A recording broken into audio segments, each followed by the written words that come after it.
Hello.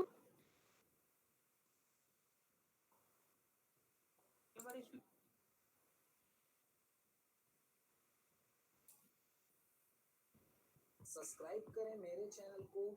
लगभग हर electrical interview में पूछा जाता है कि इलेक्ट्रिक सप्लाई यूज किया जाता था जो कि 110 डीसी वोल्ट था। तो ये इलेक्ट्रिसिटी को मैनेज करने वाली कंपनी थॉमस एडिसन की थी, जिसका नाम जनरल इलेक्ट्रिक कंपनी था। लेकिन उसी टाइम पे दोस्तों निकोला टेस्ला ने एसी करंट का इन्वेंशन किया, जो कि 3 फेज 60 हर्ट्ज 240 वोल्ट था। तो निकोला टेस्ला ने 60 हर्ट्ज को ही क्यों चूज किया? तो दोस्तों उस टाइम पे आर्क लैंप यूज किए जाते थे एज अ लोड के तौर पे। तो निकोला टेस्ला ने कैलकुलेशन किया तो पाया कि 60 हर्ट्ज के ऊपर ये जो लैंप है वो बहुत ही अच्छी तरीके से चल रहा है। तो दोस्तों ये 60 हर्ट्ज के ऊपर क्यों अच्छी तरीके से चल रहा था? क्योंकि अगर हम लोग 60 हर्ट्ज को यूज वजह से निकोला टेस्ला ने थी, इसकी वजह से निकोला टेस्ला तो जो बल्ब था उसके अंदर फ्लिकरिंग बहुत ही कम। एसी करंट के इन्वेंशन के बाद एडिशन और टेस्ला के बीच में एसी करंट ज्यादा बेटर होने के कारण निकोला टेस्ला ये बहुत जीत गए। इसकी वजह से यूएस जो गवर्नमेंट थी उसने फैसला किया कि हम लोग एसी सिस्टम को ही यूज करेंगे, जो कि सिंगल फेज 110 वोल्ट 60 हर्ट्ज था। तो दोस्तों इस तरीके से 60 हर्ट्ज का इन्वेंशन हुआ। तो दोस्तों वर्ल्ड वॉर फर्स्ट के पहले लगभग सभी देश के बीच के संबंध टूटने लगे थे। तो जो यूके वाले थे उन लोगों के मन में आया कि हम यू और दोस्तों उस टाइम एल्यूमिनियम इजीली नहीं मिला करते थे।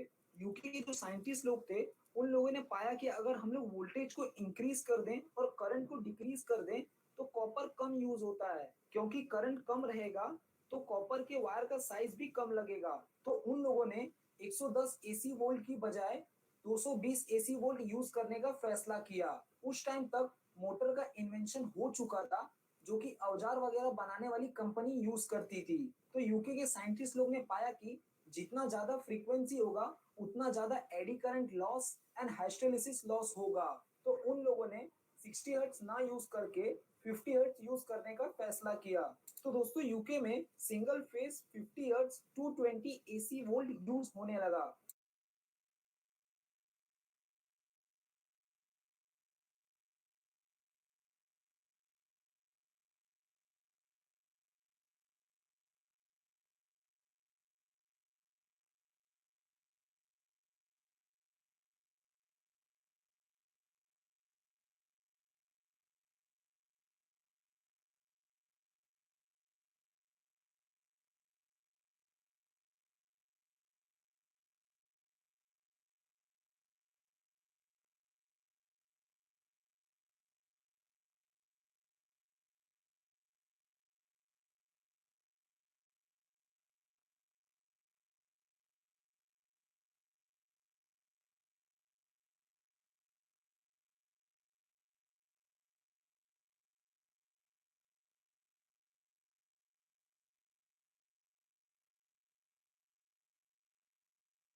हेलो।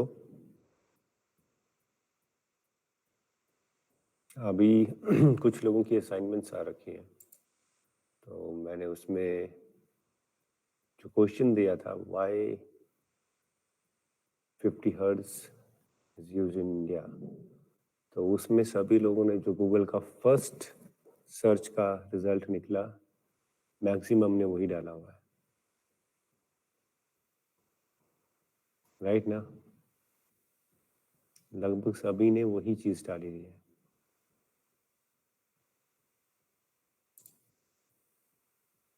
ट्वेंटी सेंचुरी यूरोप, इसके पीछे की हिस्ट्री क्या है वो किसी ने नहीं डाली।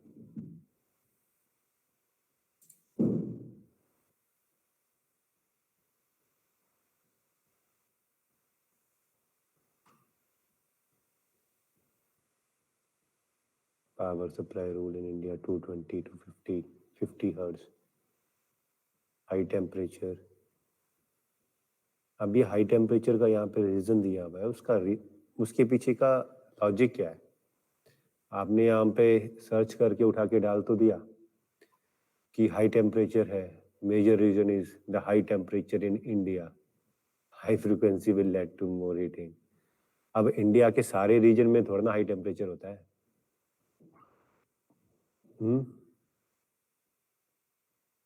तो ये तो कह सकते हैं कि ग्लोबल आंसर तो नहीं हुआ, स्पेसिफिकली किसी स्टेट के रिगार्डिंग तो हम मान सकते हैं कि हाँ यहाँ पे भाई समर्स में टेम्परेचर बहुत हाई चला जाता है, तो वहाँ पे उसके लिए तो सही है, पर सारी जगह पे इंडिया में थोड़ा ना एक सेम जैसा टेम्परेचर होगा।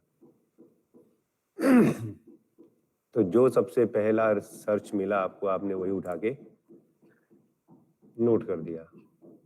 रीजन किसी ने नहीं डाला कि why we are using 50 hertz frequency. अभी तक जिनकी भी मेरे पास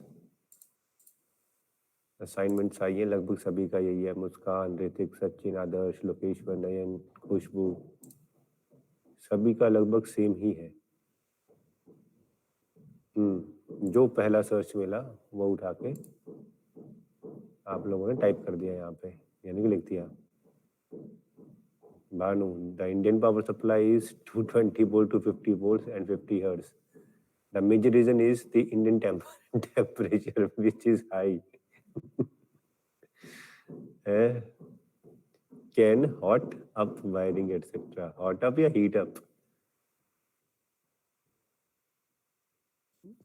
सर हीट अब वो हाँ, वो हीट का वो बन गया हुआ है, वो हॉट हो गया है, तो सभी ने वही डाल दिया है। पीछे का रीजन क्या है वो नहीं किसी ने डाला। रूल सेम वही, एक ही चीज सभी ने डाली है। Harmful to human 250 volt, the power supply with 220 to 50 volts harmful to human, but the 60 watt supply with less voltage has less harmful for humans. किसने कहा भाई? आप ऐसा करो, अगर लेस हार्मफुल है 110 वोल्ट को पकड़ लो फिर जाके।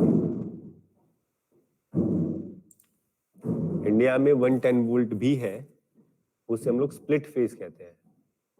ऐसा नहीं है कि नहीं है, उसे स्प्लिट फेज कहते हैं। अगर हार्मफुल नहीं है तो जाके पकड़ लो। ये तो एक गलत है यहाँ पे, जिसने भी लिखा हुआ है हार्मफुल नहीं है। इलेक्ट्रिसिटी, इवन डीसी भी हमारे लिए हार्मफुल है आफ्टर सर्टेन पॉइंट। 24-25 वोल्ट के बाद अच्छा खासा झटका मिलता है डीसी से भी। तो एसी तो लगा लो, अब कहाँ है। डीसी इसलिए डेंजरस कही गई है बिकॉज यहाँ पे नेगेटिव नहीं है हमारे पास। तो जब नेगेटिव साइकिल आती है एसी के अंदर, तो देयर माइट बी चांसेस कि आपको करंट जो है वो छोड़ दे। वहां पे नेगेटिव पल्स है, वहां पे कोई भी जीरो पोटेंशियल है उस टाइम पे।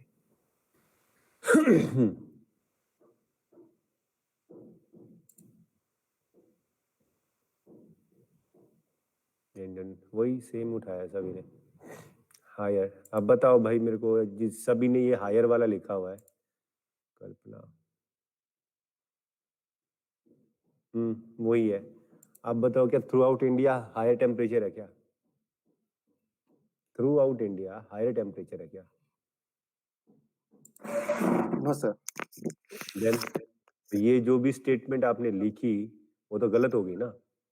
सर कंपनी के लिए ये डिफिकल्ट हो जाएगा ना कि हर स्टेट के हाँ, लिए अलग देखो अलग। कंपनी नहीं, यहाँ पे इलेक्ट्रिसिटी की बात हो रही है। मैंने कहीं पे भी स्पेसिफिकली ये मेंशन नहीं किया कि 50 हर्ट्ज और हम लोग कंपनी के लिए यूज कर रहे हैं, डोमेस्टिक के लिए। डोमेस्टिक में जा रहे हो तो भी 50 हर्ट्ज ही आ रही है, और अगर हम लोग कंपनी में आ रही है तो भी 50 हर्ट्ज ही आ रही है।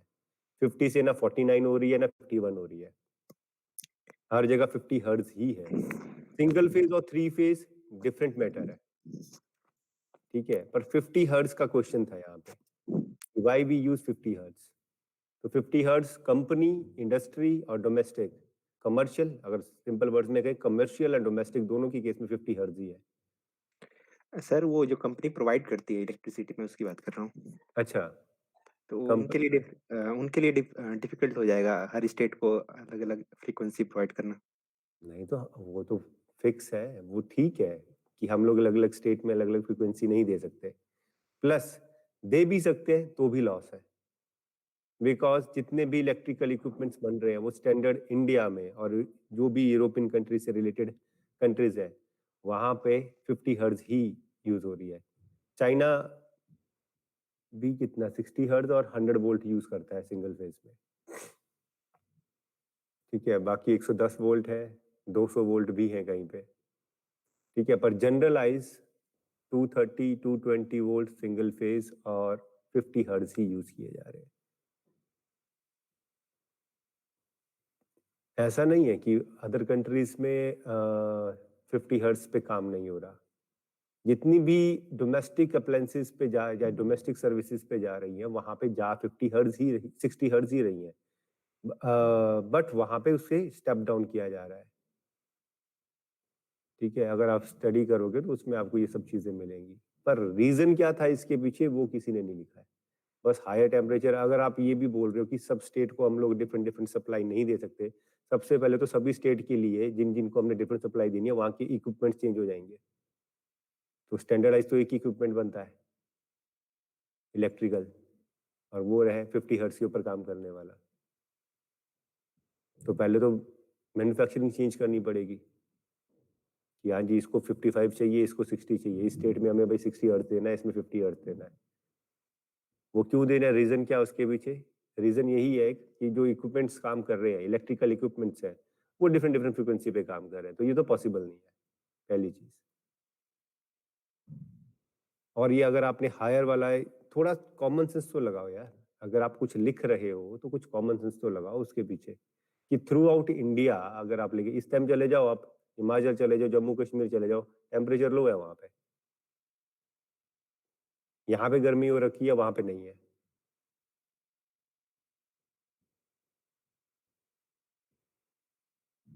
थोड़ा तो कॉमन सेंस लगाओ, ऐसा थोड़ा ना कि देखा मिला आंसर, बिना देखे सोचे समझे नोट डाउन कर लिया।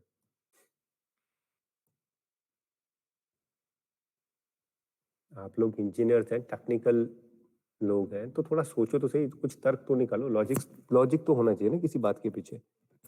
हायर टेम्परेचर, सभी ने ही हायर टेम्परेचर लिखा है। पैन इंडिया उठा लो, इस टाइम पे कहीं पे टेम्परेचर ज्यादा है, कहीं पे मॉडरेट है और कहीं पे ठंडा है।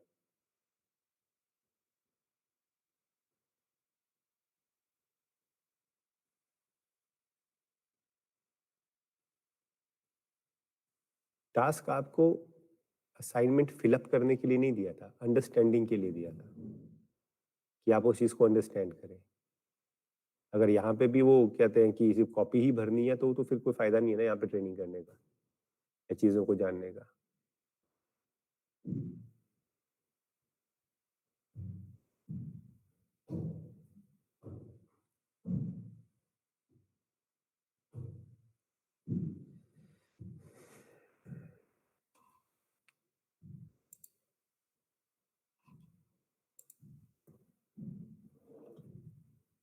थोड़ा और सर्च कर लेते, क्या पता कुछ मिल ही जाता।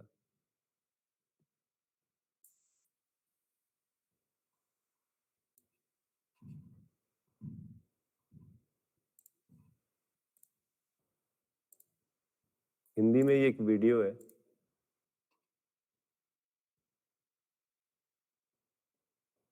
बताना अगर ऑडियो आ रहा है इसका या नहीं। सब्सक्राइब करें दोस्तों आज की वीडियो में हम लोग देखेंगे कि इंडिया में जो इलेक्ट्रिक फ्रीक्वेंसी है वो 50 हर्ट्ज पे क्यों यूज होता है, और जो अमेरिका, जापान जो कि वेस्टर्न कंट्रीज है वहां पे 60 हर्ट्ज फ्रीक्वेंसी क्यों यूज होता है। ये क्वेश्चन लगभग हर इलेक्ट्रिकल इंटरव्यू में पूछा जाता है। बीच में तो कहानी है, 2-3 चीजें इसमें काम की हैं पूरी वीडियो में, वो ध्यान से सुनना। तो आज हम लोग इसका प्रॉपर आंसर देखेंगे। इसका आंसर हिस्ट्री से जुड़ा हुआ है, तो इसकी हिस्ट्री को हम लोग शॉर्ट में देखेंगे। तो दोस्तों लगभग सन 18 ऑडियो आ रहा है? सर थोड़ा वॉल्यूम Yes, बढ़ा sir. दीजिए। वॉल्यूम फुल ही है बाबा।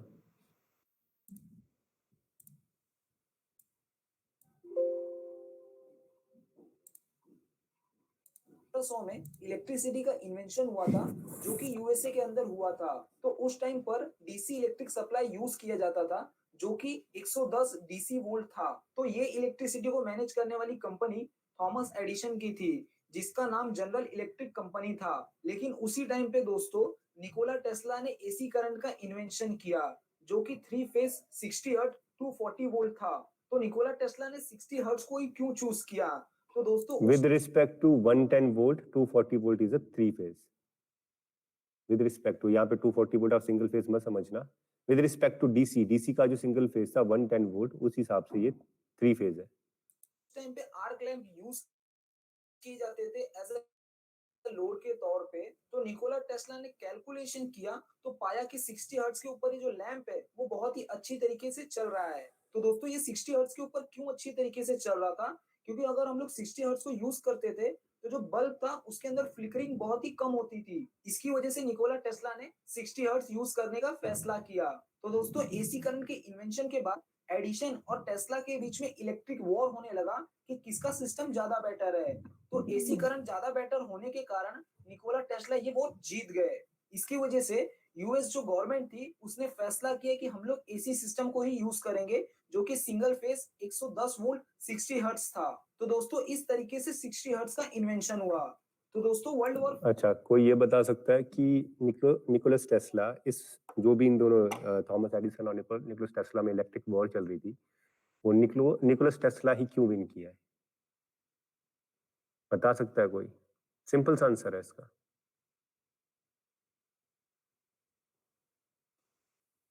बहुत सिंपल सा आंसर है।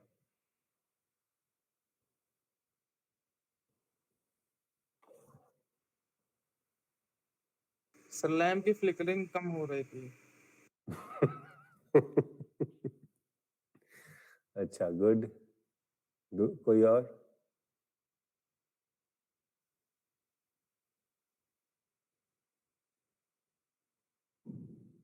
सर ट्रांसमिशन एसी के ज़्यादा बेहतर है डीसी से। ठीक है, दूसरा और ये भी अच्छा पॉइंट है।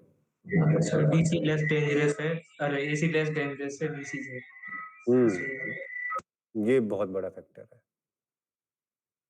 और दूसरा, इस सिस्टम को अगर रन करना होता है डीसी को, तो हमें क्या चाहिए?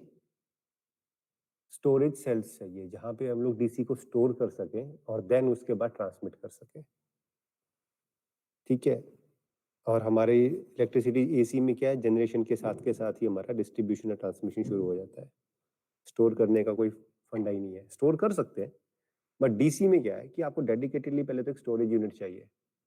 दूसरा, DC is more dangerous as compare to AC, क्योंकि जब हमारे पास एसी आएगी तो पॉजिटिव और नेगेटिव एक साइन वेव आएगा। हाफ साइकिल उसका पॉजिटिव में होगा, हाफ साइकिल उसका नेगेटिव में होगा। But in case of DC we don't have any negative cycle, एक स्ट्रेट लाइन है। अगर सपोज कोई डीसी करंट की चपेट में आ जाता है, इलेक्ट्रिक्यूटेड हो जाता है, तो उसके बचने के चांसेस -1% है। मतलब -1%, मतलब चांस ही नहीं है। तभी तो कई बार अगर आपने न्यूज में भी सुना होगा, इन्वर्टर्स जो घर पे लगे रहते हैं या तो बहुत साइड में रखे होते हैं, किसी हर एक बुजुर्ग बच्चे की पहुंच से दूर, बिकॉज वो एक बैटरी है, उसके अंदर चार्ज कंटिन्यूसली चल रहा है। अगर कोई उसकी चपेट में आ गया, उसे बचाना नामुमकिन है, बिकॉज नेगेटिव साइकिल है ही नहीं जहाँ पे चांस है कि वो छूट सके उस इलेक्ट्रिसिटी से। बट एसी में नेगेटिव साइकिल के ऊपर छूटा जा सकता है, क्योंकि सिंगल फेज इतना है कि वो एकदम से आपको बर्न नहीं करेगा। हाँ, 3 फेज में अगर आप टच कर लेते हो तो हैवी करंट होता है, थाउजेंड्स ऑफ वोल्ट होते हैं, ब्लास्ट ही होता है उस इंसान का, कुछ नहीं बचता उसका। ठीक है, तो सिंगल फेज तक हम लोग बेयर कर सकते हैं, 3 फेज को बेयर नहीं कर सकते। तो बहुत इंपॉर्टेंट फैक्टर है, एक तो सेटअप, सेकंड चीज डेंजरस है DC as compare to AC.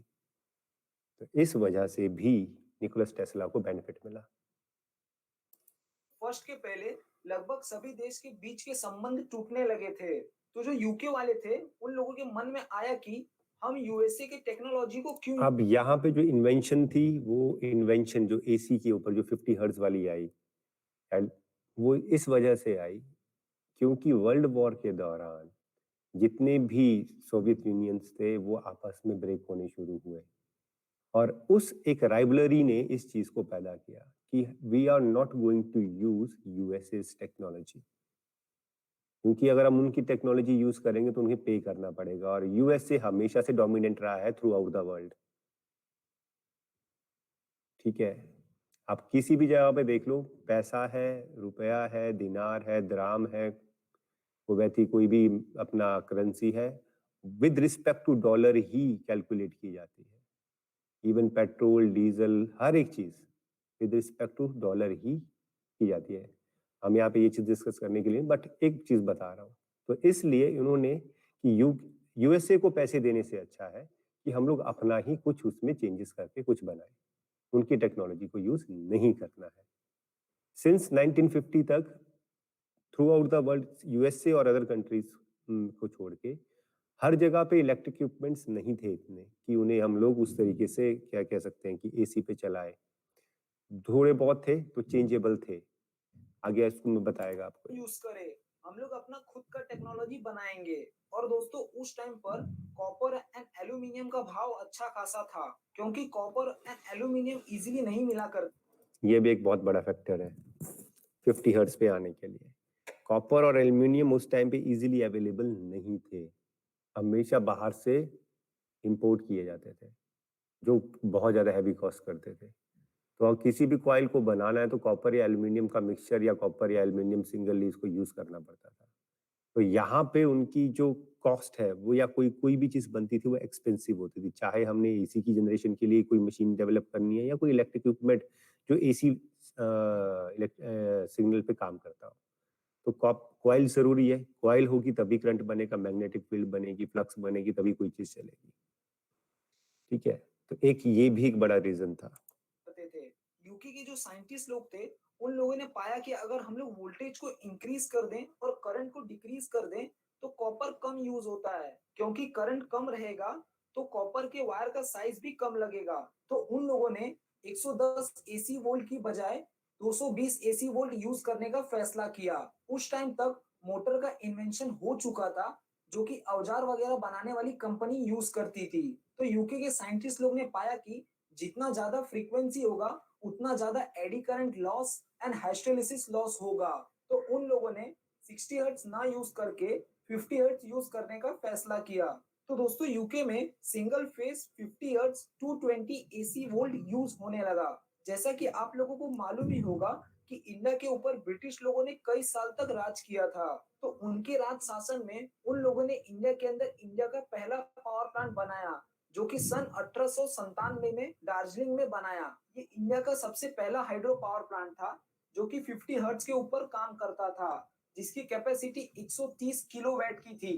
जैसा कि दोस्तों ये पावर प्लांट ब्रिटिश लोग ने बनाया था, इसके वजह से उन लोगों ने अपनी ही टेक्नोलॉजी को यहाँ पे यूज किया। तो ये जो पावर प्लांट था ये भी 50 हर्ट्ज ही जनरेट करता था। तो ब्रिटिश लोग ने जितने भी इक्विपमेंट बनाए वो सब 50 हर्ट्ज के ऊपर चलते थे। और ब्रिटिश लोगों ने धीरे धीरे करके और भी कई सारे पावर प्लांट बनाए जो कि 50 हर्ट्ज के ऊपर ही चलते थे। तो तभी से दोस्तों हमारे इंडिया के अंदर 50 हर्ट्ज यूज होने लगा।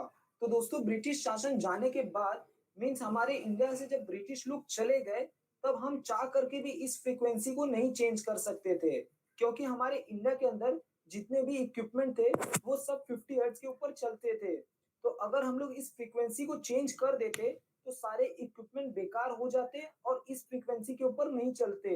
इसलिए हमारे इंडिया ने 50 हर्ट्ज को ही कंटिन्यू किया।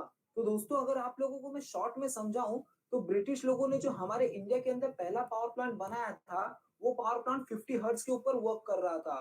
तभी से हमारे इंडिया के अंदर 50 हर्ट्ज को ही यूज किया जाता है। हम लोग चाह करके भी इस फ्रीक्वेंसी को चेंज नहीं कर सकते हैं। तो ये मेन रीजन है। अब यहाँ पे क्या है कि copper aluminium plus British rule plus India में जो पहला पावर प्लांट लगा, ठीक है, और उसके बाद आफ्टर 1947 जितने भी यहाँ पे सेटअप थे या मैन्युफैक्चरर थे इलेक्ट्रिकल इक्विपमेंट्स के, उन सभी ने जो भी इंडियन सोसाइटी थी वहां पे जो भी इलेक्ट्रिकल इक्विपमेंट्स थे वो सारे के सारे या मैन्युफैक्चरर्स प्लस जो ऑलरेडी बिक चुके थे वो 50 हर्ट्ज पे काम करने वाले थे। तो अगर हम लोग अपनी टेक्नोलॉजी कुछ बनाते 45 60 या कुछ भी बनाते तो हमें पूरी की पूरी मैन्युफैक्चरिंग इंडस्ट्री चेंज करनी पड़ती, जितने भी इक्विपमेंट्स थे वो सारे के सारे बेकार हो जाते, प्लस डिस्ट्रीब्यूशन लाइन जो हमारी ऑलरेडी बिछी हुई थी या जो कह सकते हैं कि डिस्ट्रीब्यूशन टावर्स हमारे जो लगे हुए थे वो सारे के सारे चेंज करने पड़ते। तो इतना ज्यादा खर्चा और इतना ज्यादा चीजें ना करते हुए हम लोगों ने 50 हर्ट्ज को ही कंटिन्यू किया। 50 हर्ट्ज क्यों कंटिन्यू किया? पहली चीज, कॉपर पहले हमारे पास बहुत ज्यादा उसमें अवेलेबल नहीं था, तो कॉइल्स की जो रोटेशन थी किसी भी चीज को बनाने के लिए, आफ्टर एक्सपेरिमेंट्स हमें ये पता लगा कि अगर हम लोग वोल्टेज को इंक्रीज करें और कॉइल को कम करें तो करंट डिक्रीज होगा, जिसकी वजह से हमारा कॉपर जो है वो कम यूज होगा। प्लस फ्रीक्वेंसी को वोल्टेज इंक्रीज करके अगर फ्रीक्वेंसी को डिक्रीज कर देते हैं तो हमारी जो चीज इक्विपमेंट है वो प्रॉपरली काम करती है। अच्छा, मुझे कोई ये बता सकता है 50 हर्ट्ज का मतलब क्या होता है? दिव्यम, इलेक्ट्रिकल से आप हो, 50 हर्ट्ज का बता सकते हो? What do you understand by 50 hertz?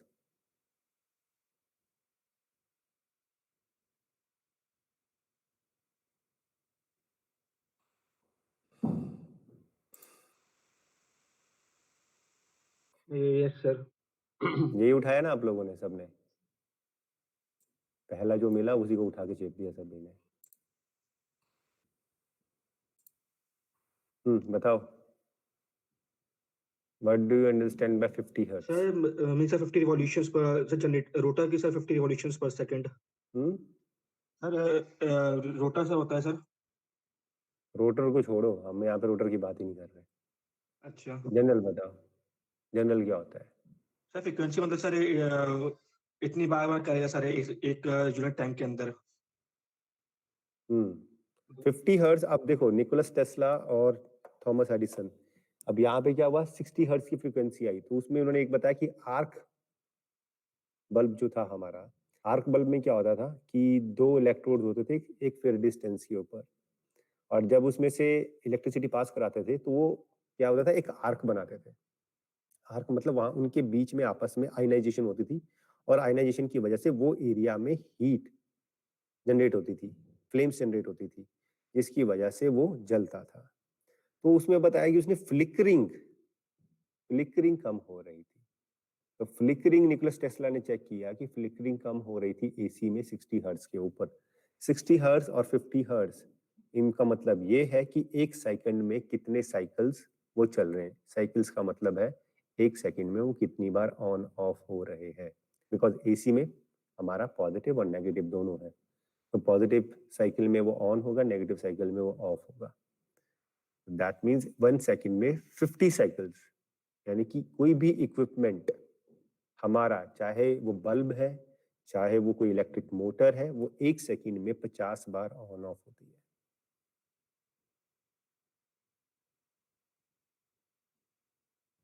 और ये चीज हमें विजुअलाइज नहीं होती, और यही एक क्राइटेरिया था बल्ब के ऊपर कि हमने 50 हर्ट्ज या 60 हर्ट्ज सेटअप किया था, क्योंकि वहां पे फ्लिकरिंग कब होती है, जब फ्रीक्वेंसी डाउन, या हम कहते हैं कि अरे वोल्टेज डाउन आ रही है। वोल्टेज डाउन कैसे आएगी? वो फ्लिक कर रहा होता है क्योंकि फ्रीक्वेंसी में थोड़ा बहुत चेंज हो रहा है, डिस्ट्रीब्यूशन की वजह से, एटमॉस्फेरिक कंडीशंस की वजह से, जो भी है। मतलब प्रॉपर 50 साइकिल्स उसे 1 सेकंड में मिल नहीं रहे हैं। ठीक है, फ्रीक्वेंसी इंक्रीज भी होती है, ऐसा नहीं है नहीं होता है। कभी जब आप, कई बार ऐसा होता है कि हमें क्यों बोला जाता है कि थंडरिंग के टाइम पे जितने भी इलेक्ट्रिकल इक्विपमेंट्स हैं वो बंद कर देने चाहिए। क्योंकि कई बार ऐसा होता है एटमॉस्फेरिक कंडीशंस इस तरीके से बनती है कि जो जनरेशन है या फ्रिक्वेंसी है, क्योंकि जब लाइटनिंग होती है, थंडरिंग होती है, तो वहां पे भी हमारी मैग्नेटिक फील्ड्स रहती हैं या इलेक्ट्रिक फील्ड्स रहती है, तो उस वजह से कई बार ज्यादा करंट आता है, ज्यादा फ्रिक्वेंसी आती है, और कई बार आपके जो सिस्टम्स हैं वो जल जाते हैं और हम बोलते हैं वोल्टेज ज्यादा आ गई। ठीक है, तो वो ज्यादा आ जाएगी, 1 सेकंड में इससे ज्यादा बार अगर ऑन होगा तो कॉइल उसकी जल जाएगी। ठीक है, तो 50 हर्ट्ज का मतलब है 50 साइकिल्स इन 1 सेकेंड, मतलब 1 सेकंड में वो 50 बार ऑन या ऑफ होता है कोई भी चीज जिसमें भी हम 50 हर्ट्ज की फ्रीक्वेंसी दे रहे हैं।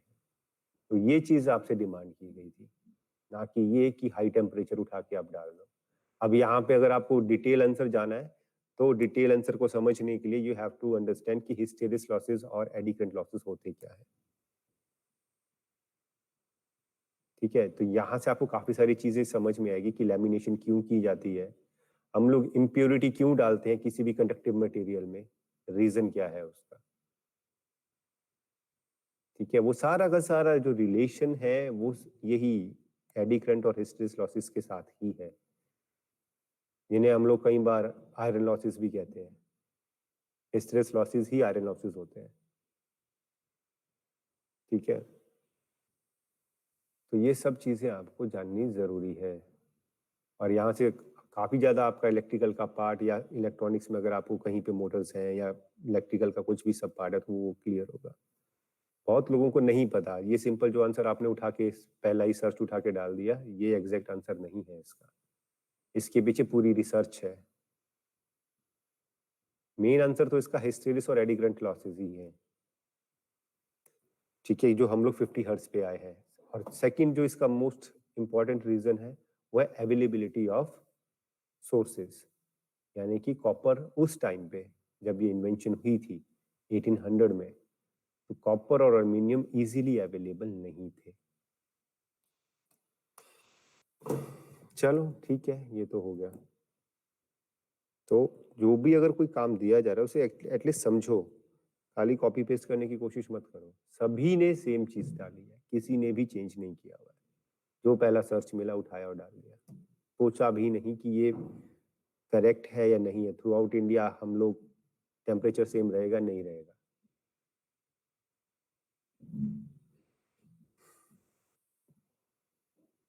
ठीक है, अच्छा कल हमने क्या किया था HMI में? Excuse me sir. Hmm, sir hostel में ना सर सुबह से लैन नहीं चल रही है, और सर अभी हितेश मतलब अभी घर से आया तो उसका नेट भी नहीं चल रहा है, तो सर वो इधर ही है सर, साथ में क्लास लगा रहे हैं। ठीक है, कोई इश्यू नहीं है। और तो अभी आप लोग कैसे ज्वाइन हुए? मोबाइल से? नहीं सर, मतलब मोबाइल के नेट से करा है सर, हमारा तो अच्छा, मतलब चल रहा था एयरटेल, उसका सिम नहीं चल रहा है। ठीक है ठीक है सुबह की क्लास में डाटा भी ज्यादा हो गया, तो हम लोग एक साथ अभी हम तीनों तो। ठीक है, कोई इश्यू नहीं।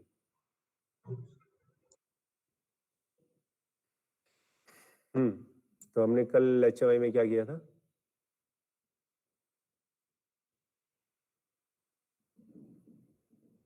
अरे बताओगे कोई? अपनी प्रॉब्लम सुना के बस खत्म। अब मेरी पैरेलली 2 क्लासेस चलती हैं, ठीक है, तो मुझे कंफ्यूजन रहता है कि मैंने किसको क्या बताया है।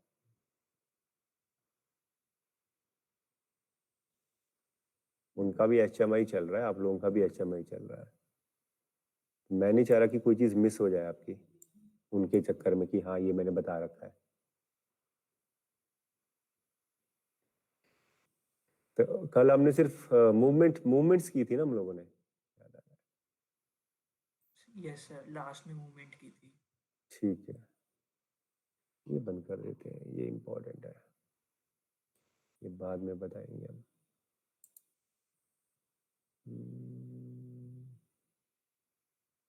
ठीक है, पहले स्टेप बाय स्टेप ही चलते हैं, स्टेप बाय स्टेप ही चलते हैं।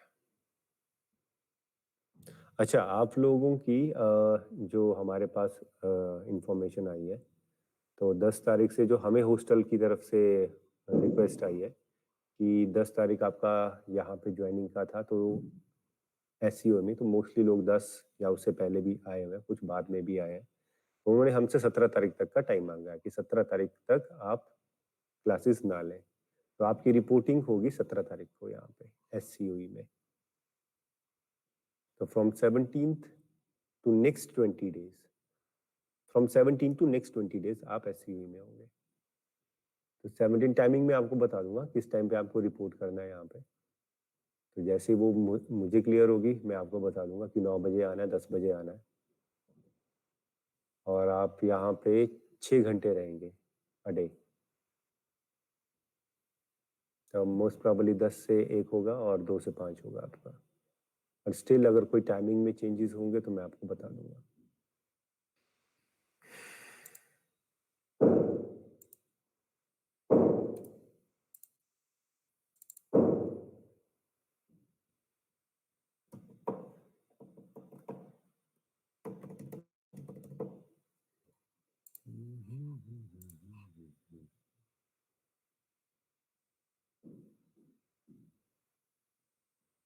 तो हमने कल मूवमेंट्स की थी। मूवमेंट्स में हमारे पास और फंक्शंस भी हैं। मूवमेंट्स के साथ हम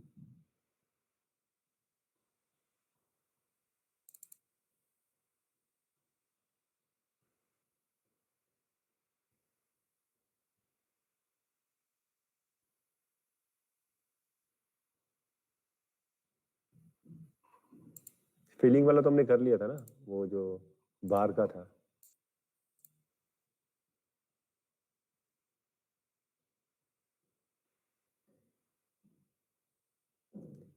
सो मोस्ट प्रॉबली मंडे को आप लोगों का एग्जाम होगा। जो ऑनलाइन का मॉड्यूल्स खत्म हुए हैं उनका एग्जाम मंडे को रहेगा।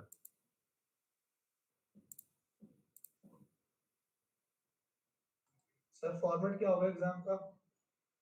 वो मैं आपको इन्फॉर्म कर दूंगा, बिकॉज ऑब्जेक्टिव टाइप या मल्टीपल चॉइस क्वेश्चंस के ऑप्शंस देना या कह सकते हैं कि उतने क्वेश्चंस यहाँ पे नहीं बनेंगे। ज़्यादातर हमारा सब्जेक्टिव है। सब्जेक्टिव मतलब प्रोग्राम डिजाइनिंग, कमीशनिंग, ये सब है। तो मैं 2 मिक्स ही रखूंगा, ऑब्जेक्टिव टाइप भी रखूंगा यानी कि मल्टीपल चॉइस भी रहेगी और सब्जेक्टिव भी रहेगा।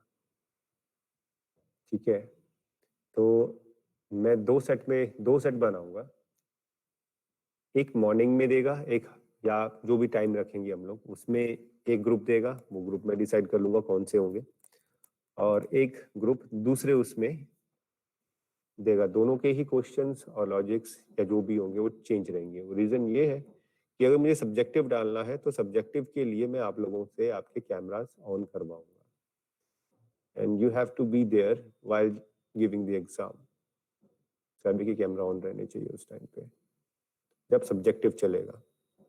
ऑब्जेक्टिव टाइप में मुझे कोई इशू नहीं है, सब्जेक्टिव में रह सकता है। और ये हो सकता है कि सब्जेक्टिव के लिए मैं आपसे स्क्रीन शेयर करवाऊं और आपसे कोई लॉजिक परफॉर्म करवाऊं। ठीक है, तो फॉर्मेट ऑब्जेक्टिव और सब्जेक्टिव दोनों ही रहेंगे। तो मंडे को रहेगा एग्जाम। कल और परसों आपकी छुट्टी है। कल मैं विजिट है, कहीं बाहर जा रहा हूँ। ठीक है, और परसों तो शिवरात्रि है तो उसकी वैसी छुट्टी है, तो कल और परसों आपकी छुट्टी रहेगी।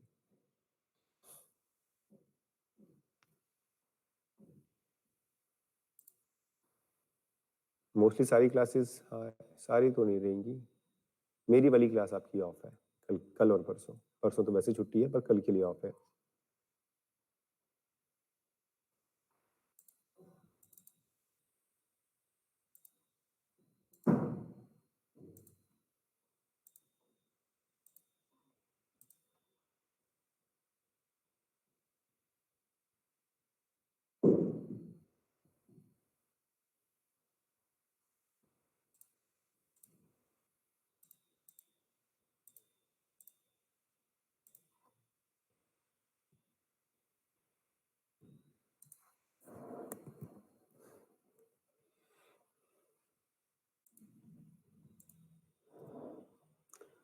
ओके, तो हमने कल मूवमेंट की थी, तो मूवमेंट के लिए एक प्रोग्राम बना लेते हैं पहले।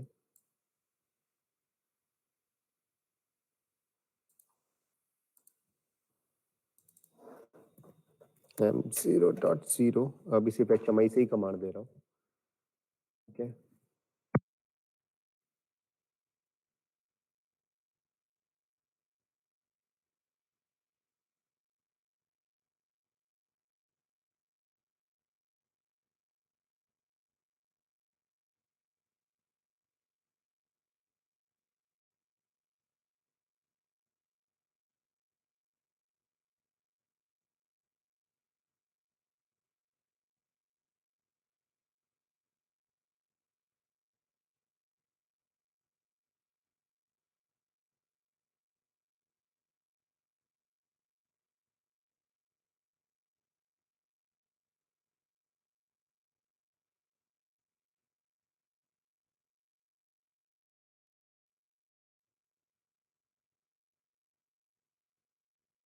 Say your voice is not audible.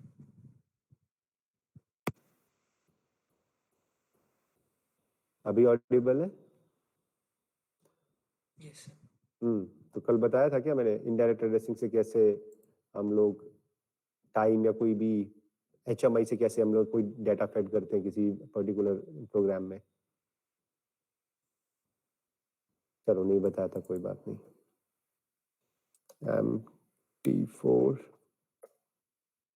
और MT8 एक प्रोसेस ले ली हमने।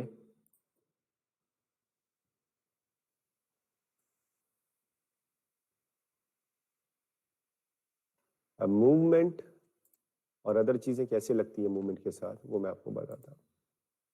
कैसे एनिमेशन डिजाइन किया जाता है, तो इसे मैं लेके चल रहा हूँ एज अ बॉटलिंग प्लांट के लिए या किसी भी प्रोसेस के लिए आप यूज कर सकते हो। तो अभी आ जाते हैं रूट स्क्रीन के ऊपर। रूट स्क्रीन पे हम लोग पहले ले लेंगे start and stop button.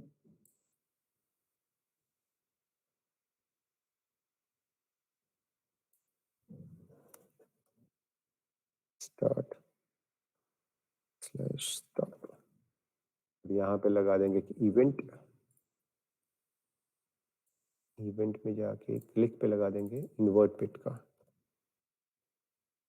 Invert bit यानी कि जब फर्स्ट टाइम प्रेस करेंगे तो ऑन करेगा, सेकेंड टाइम प्रेस करेंगे तो ऑफ करेगा। PLC tags M0.0 done. Start हो गया।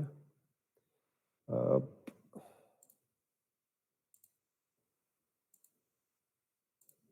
ग्राफिक्स में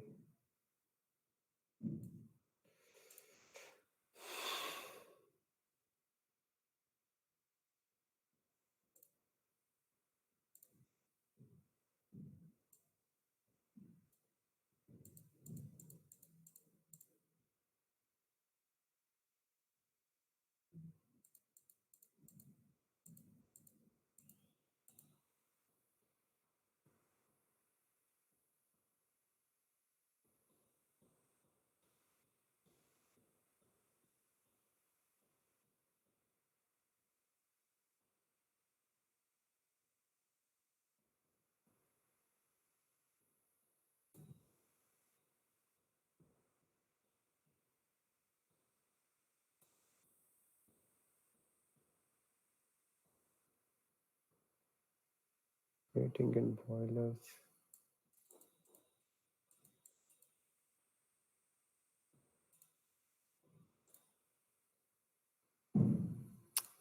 ये समझ नहीं आ रहा सिर्फ ये दो ही क्यों दिख रही है कन्वेयर्स में।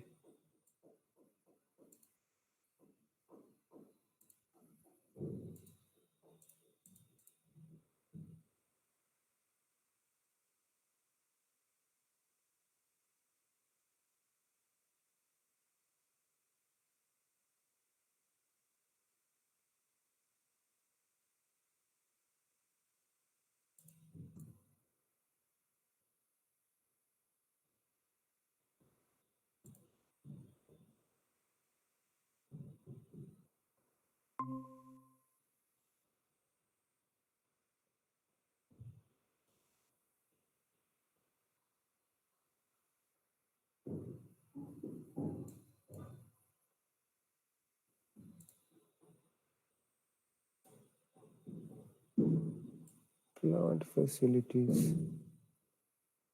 कन्वेयर नहीं दिख रही कहीं पे भी।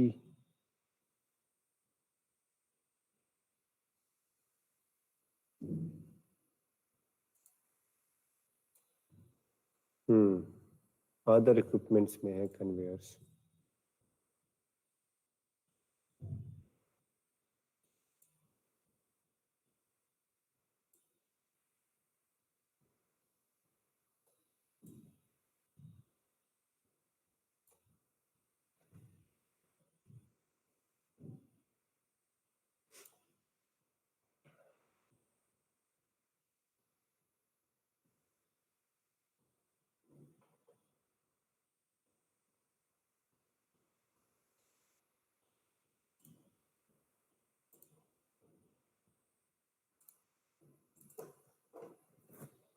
Q0.0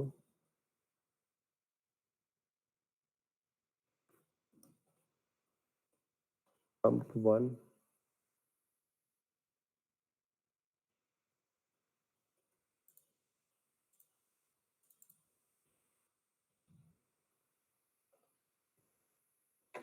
pump 1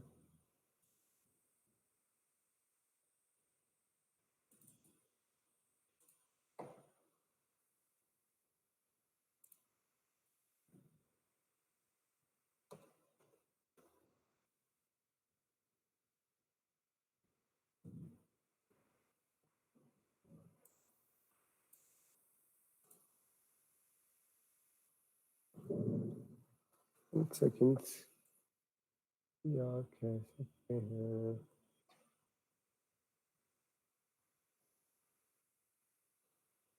पंप शुरू हुआ।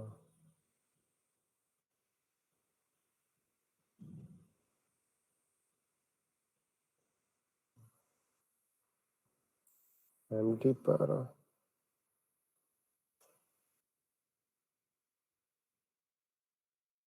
मूवमेंट होगी।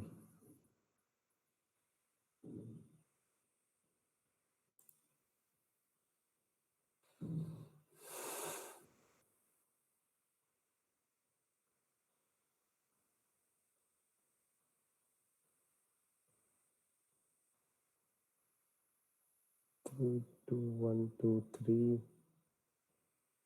और 5 2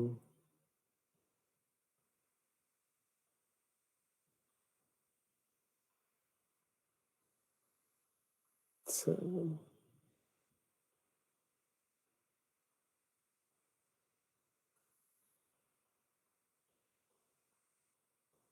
ठीक है, देखते हैं।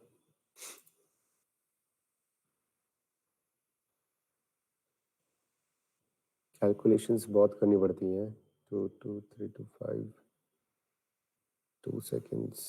देन यहाँ पे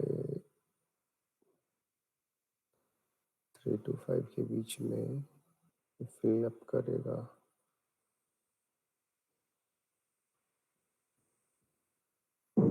दस सेकेंड।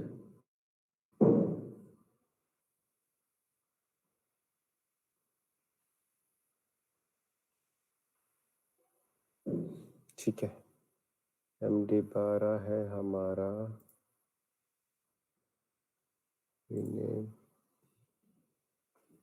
बॉटल फिलिंग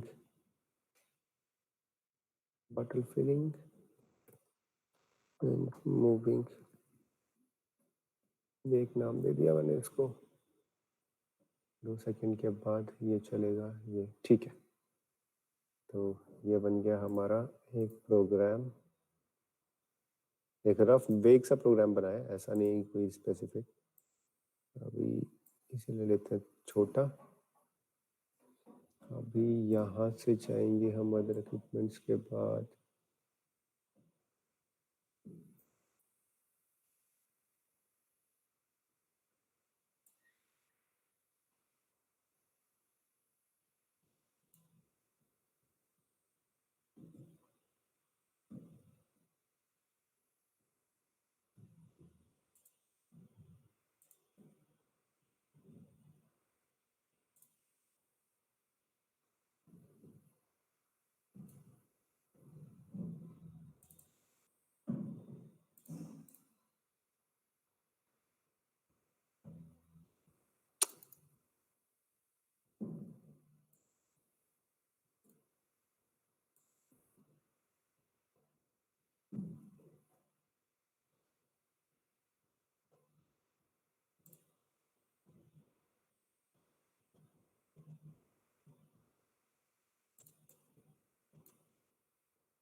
ये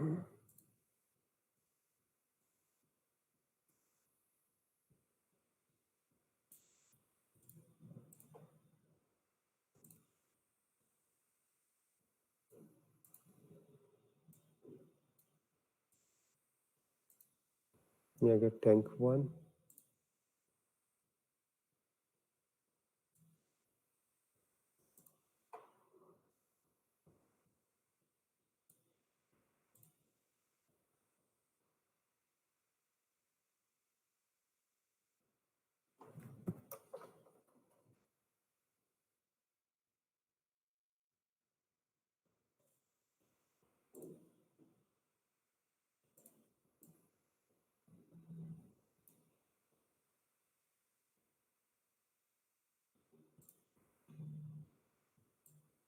पंप 1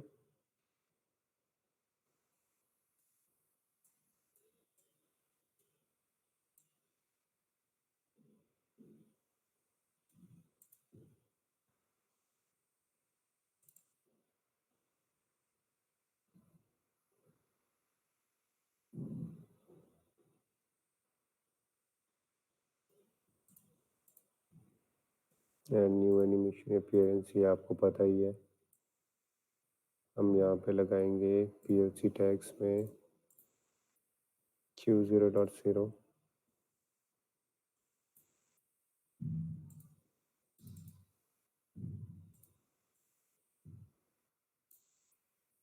ये ऑन हो जाएगा।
यहाँ से पाइप इसमें और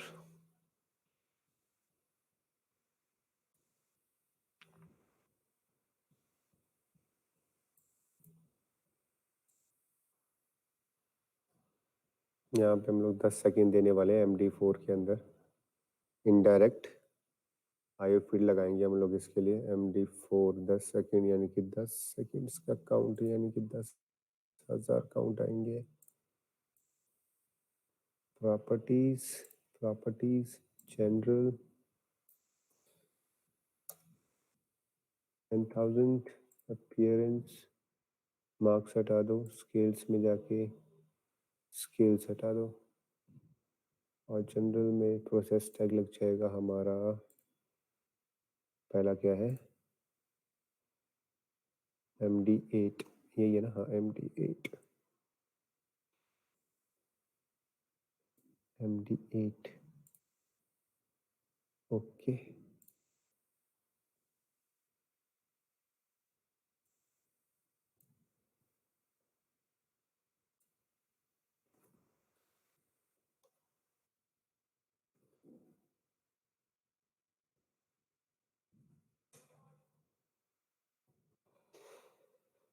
ठीक है,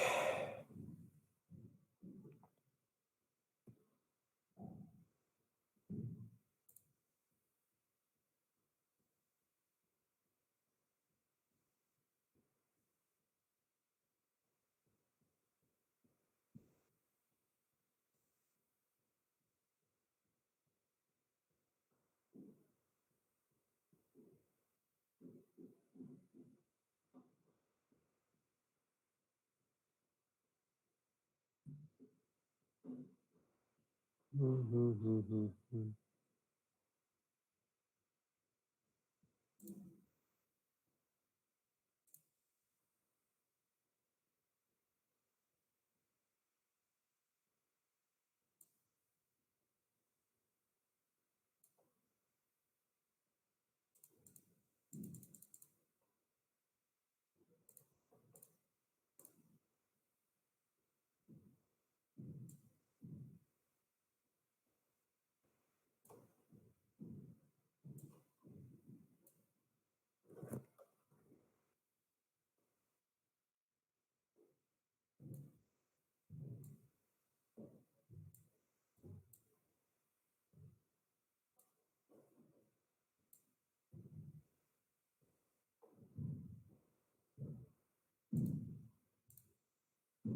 ये एक हमने वॉल्व लगा दिया यहाँ पे।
थोड़ा सा कलर डिफरेंस है।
तो ये एक हमारी प्रोसेस है जिसमें हमारे पास एक स्टार्ट स्टॉप बटन है। जैसे स्टार्ट करेंगे पंप स्टार्ट होगा, फिलिंग होगी, फिलिंग होने के बाद 2 सेकंड के बाद यहाँ पे हमारे पास ये बॉटल यहाँ से मूव करेगी यहाँ पे इसमें फिलिंग होगी, फिलिंग होने के बाद ये आगे मूव हो जाएगी। अब यहाँ पे नजर आएगी सिर्फ आपको एक ही बॉटल, यहाँ पे सिर्फ नजर आएगी। अब हमने यहाँ पे 2 लगाई है बट नजर आएंगी आपको एक ही, ठीक है। तो समझ लो कि विजुअल इफेक्ट लगा रहे हैं हम यहाँ पे, और वो कैसे लगेगा। अभी तक हमने पंप लगा दिया है, इसे भी लगा दिया हुआ है। अब यहाँ पे हमें एक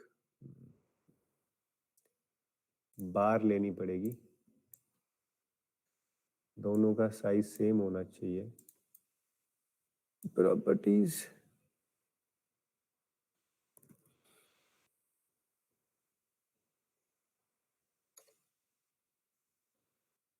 अपीयरेंस लिमिट हट जाएगी, स्केल्स हट जाएंगे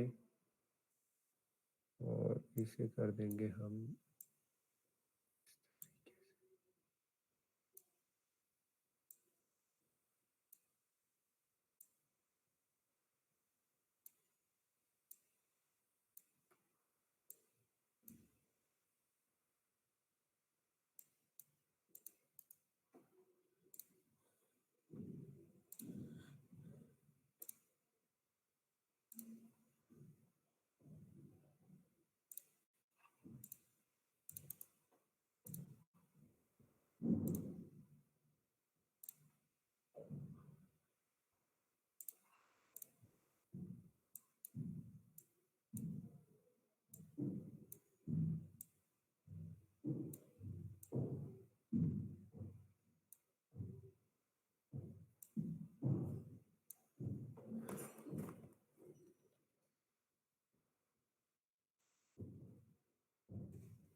तो इस तरीके से हमारी बॉटल्स शो होंगी। ठीक है, तो अभी हमारे पास अगर यहाँ पे प्रोग्राम देखें तो प्रोग्राम में ये जो टाइमर है जो हम 10 सेकंड का देंगे, ये ऑन होते ही साथ में हमारा पंप ऑन हो जाएगा। पंप के लिए हमने क्या लगा रखा है, ये पंप ऑन हो जाएगा। पंप ऑन होते ही ये फिल होना शुरू, ये फिल होगा हमारा इसकी वजह से। उसके बाद 2 सेकंड का डिले आएगा। 2 सेकंड के डिले के बाद ये टाइमर हमारा यहाँ पे ये मूवमेंट प्लस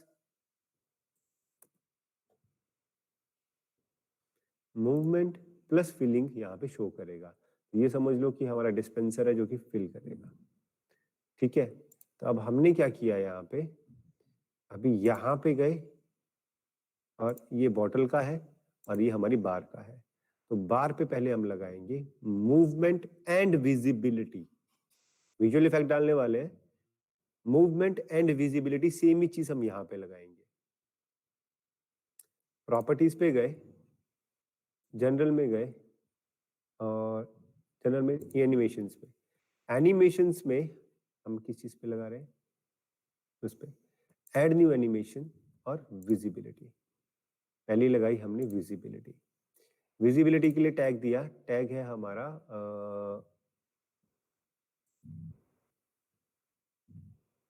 टाइम। टैग कौन सा है हमारा,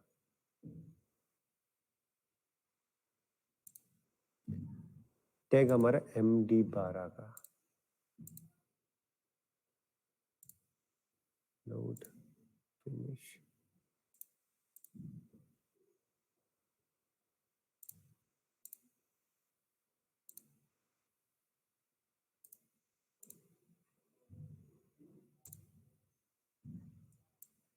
MD12 लगा दिया। अब हमने यहाँ पे जो टाइम लगेगा 10 सेकंड के हिसाब से मैं चाह रहा हूं कि ये विजिबल रहे 0 से लेकर 3 सेकंड तक। तो 3000 काउंट्स ये विजिबल रहेगा, उसके बाद इनविजिबल हो जाएगा। अब लगा रहा हूं मैं इसके ऊपर मूवमेंट, क्योंकि ये भी बॉटल के साथ मूव करेगा। एनिमेशन गए, हॉरिजॉन्टल मूवमेंट पे गए और हॉरिजॉन्टल मूवमेंट में 0 से 3 सेकंड तक ये मूव करे, टैग लगा दिया। अब 3 सेकंड कहां तक मूव करे, एग्जैक्ट इस पोजीशन तक। या अगर आपको एग्जैक्ट पोजीशन जाननी है तो मैं वो भी आपको बता दूंगा। जैसे कि अभी हम लोग पहले पोजीशन ही जान लेते हैं। तो प्रॉपर्टीज में गए, प्रॉपर्टीज में लेआउट में गए, तो अभी इसकी पोजीशन है 604 27 23 43। तो 2343 604 23 43। ठीक है, अरे 604 604 278 604 278 604 278। तो ये जाएगी 604 तक। सॉरी, ओहो गड़बड़ होगी।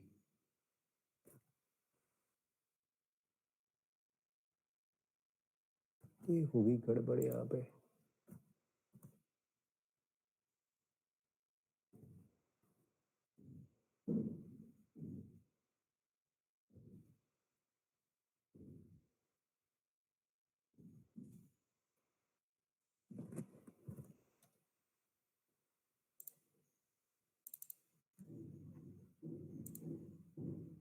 सिक्स 278। तो अब जाएंगे हम लोग एनिमेशन में, हॉरिजॉन्टल मूवमेंट 604 और 278 ही है, 604 तक जाएगी ये। हाँ सही, ये तो कुछ ज्यादा ही दिखा रही है।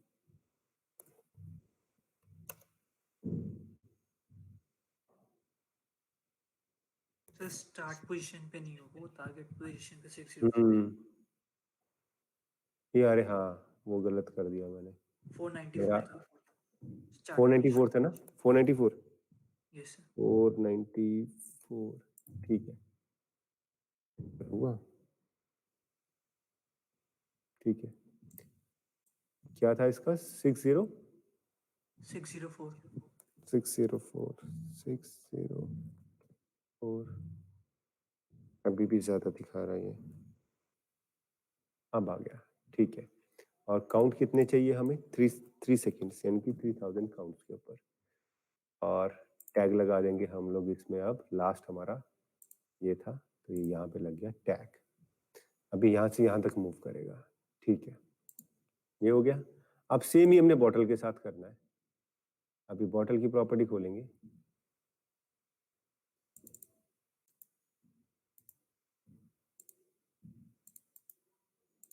बॉटल की प्रॉपर्टी में गए, ओहो पहले इस वाली बॉटल का तो जायजा ले लें। Property layout 597 259 597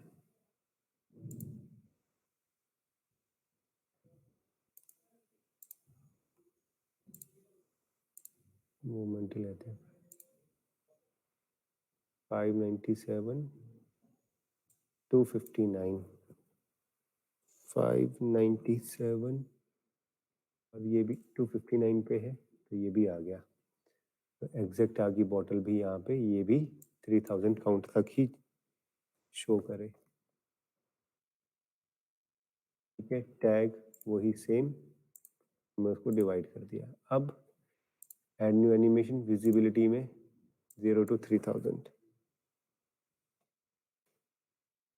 visible, tag same, okay, यहाँ पे आ गया। तो ये हो गया हमारा पहला। अब लगेगा इसके ऊपर, ये विजिबल हो जाएगी, अरे यार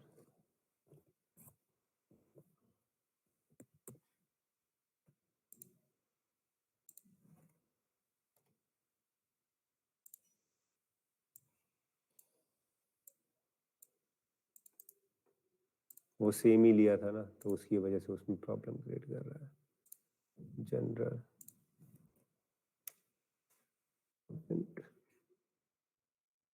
स्टैक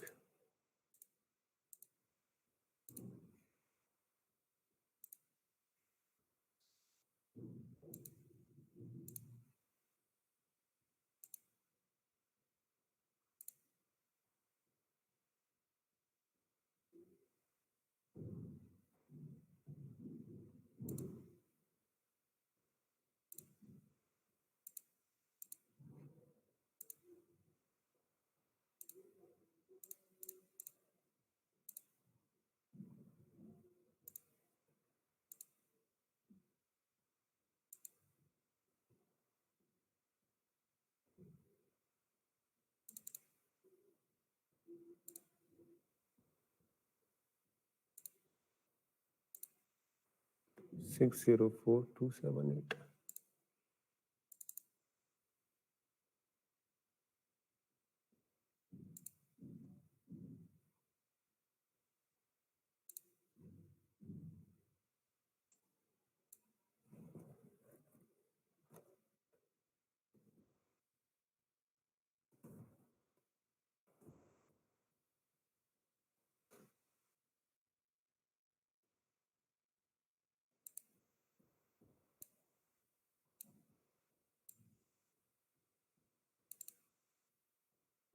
2343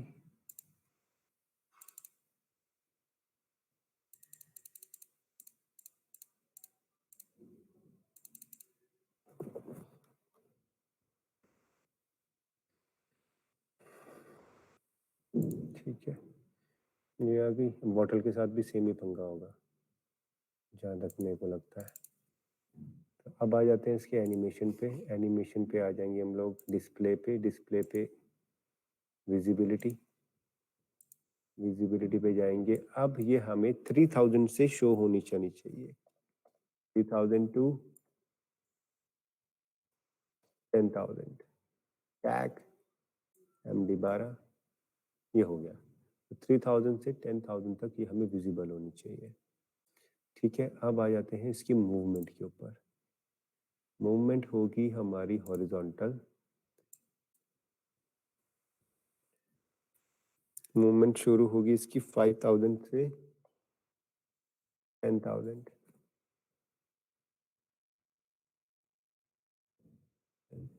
और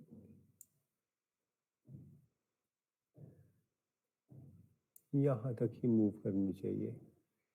तो इसकी टारगेट पोजीशन है 756 to 78। टैग लगा देंगे to 10,000। टैग ये आ गया 756 to 78। तो ये भी हमारा डन हो गया।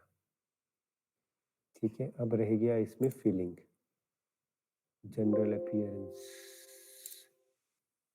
बॉटल फिलिंग का टैग लगा हुआ है, इसमें हमने लगा रखा है minimum scale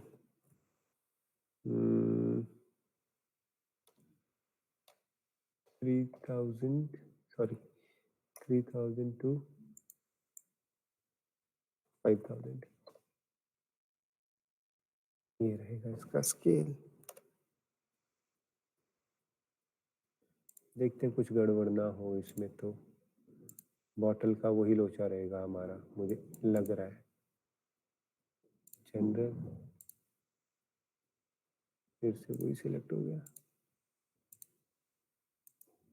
properties add new ठीक है। प्रॉपर्टीज में कुछ नहीं है, ठीक है। बॉटल ठीक है।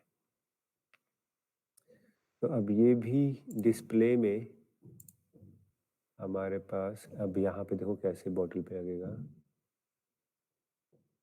अपीयरेंस पे चलेंगे हम लोग। अपीयरेंस पे नहीं लगाना है, विजिबिलिटी पे लगाना है। तो विजिबिलिटी में ये रहेगी 3000 से 10,000 तक। और टैग यही रहेगा हमारे पास। और मूवमेंट आ जाएगी इसकी हॉरिजॉन्टल मूवमेंट 5000 से 10,000।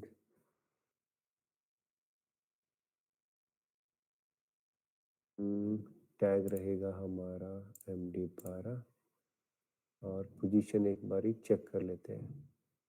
टारगेट पोजीशन इसकी क्या है 756 to 78 756 to 78 756 to 78 278। बॉटल की तो 259 ही रहेगी। ओहो हाँ 259 ही रहेगी, सॉरी। बॉटल की 259 रहेगी। 756 259।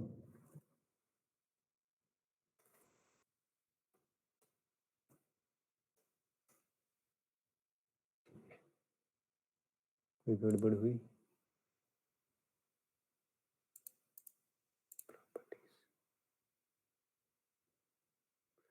756 259। ठीक है भाई, पोजीशन ठीक है।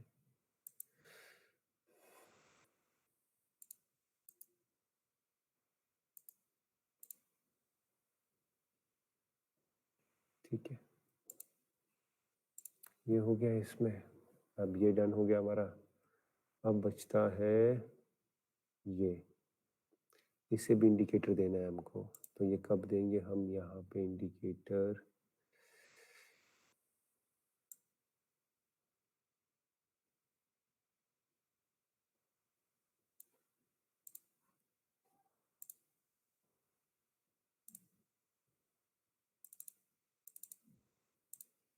बनम 12।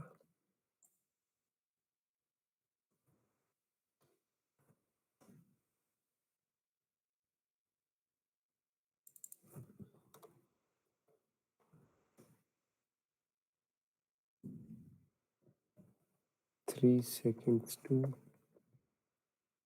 5 seconds।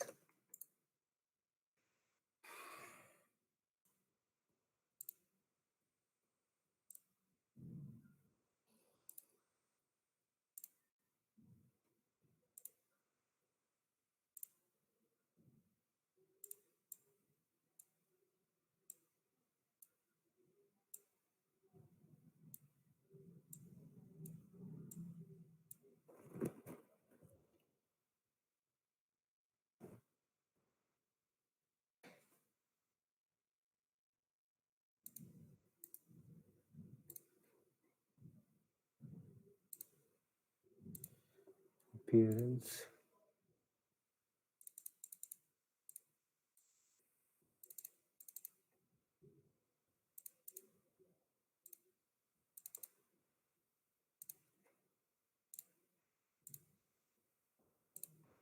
सेव, देखते हैं काम करेगा या नहीं करेगा।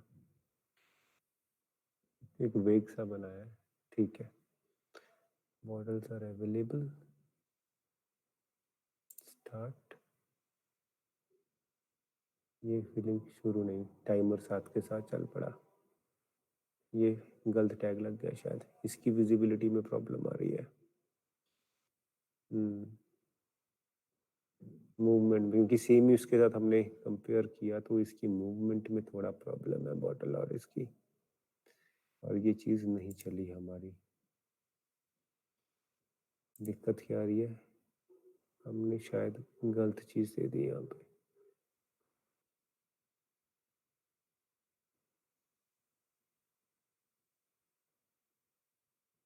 ओके, शायद मुझे लग रहा है कि मुझे गलती आयो क्या, फिर शो टाइमर के वो दिया ही नहीं 10 सेकेंड्स। हाँ आयो फील नहीं दिया। मूवमेंट में भी थोड़ी गड़बड़ हो रही है, वो विजिबिलिटी में। आयो field.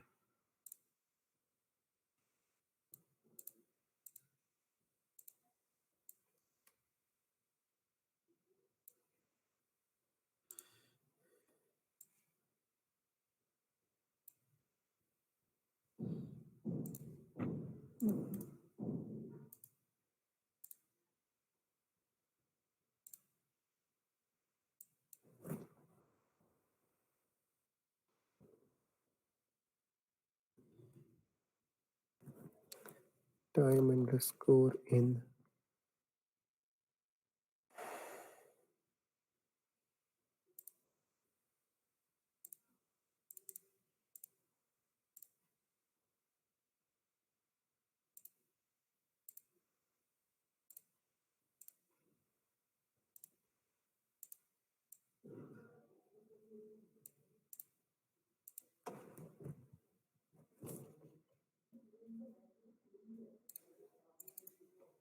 Properties,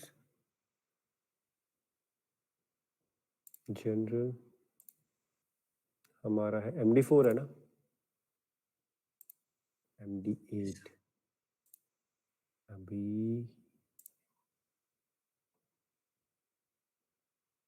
MD4, MD8, MD12, ठीक है। कहीं गड़बड़ तो नहीं की ना मेमोरी की, नहीं की, ठीक है।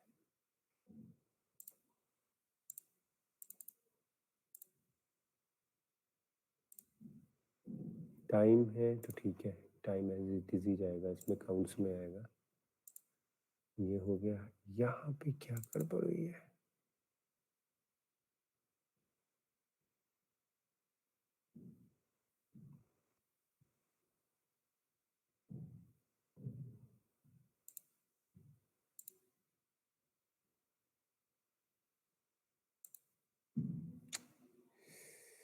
विजिबिलिटी नहीं लगी इसकी।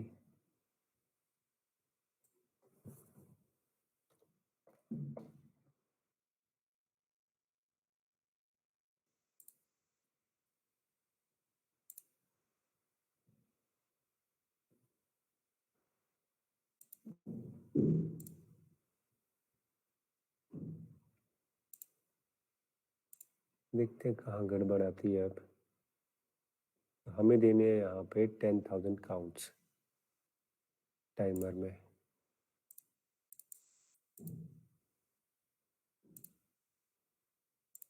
ठीक है, अभी हमें जाके देखना है मेन ओबी के अंदर।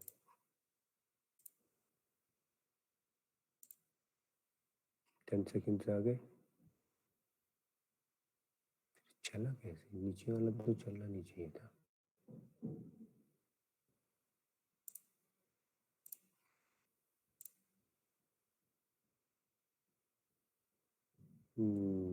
यहाँ पे कुछ गड़बड़ है। अभी थोड़ा एनिमेशन सही जा रहा है, थोड़ा सा ये आगे पीछे हो रहा है। गड़बड़ कहाँ आ रही है कि ये 10 सेकंड पूरे लिए नहीं इसने। ठीक है,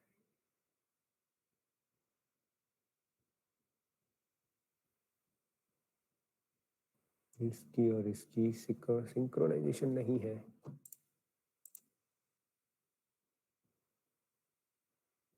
ये साथ के साथ ऑन हो गया, ये ठीक है। यहाँ पे थोड़ी सी गड़बड़ है। ठीक है, अभी वापस आके प्रोग्राम में देखते हैं क्या गड़बड़ हो रही है। md12 is equal to 3 second, तो ये है 3 second greater than less than 5 second, q0.1 on होगा, ये ठीक है।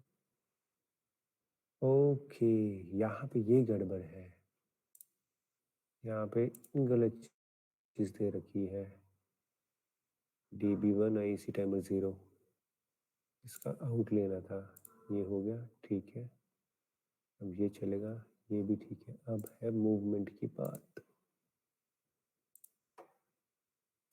अब भी एक बार ट्राई करते हैं।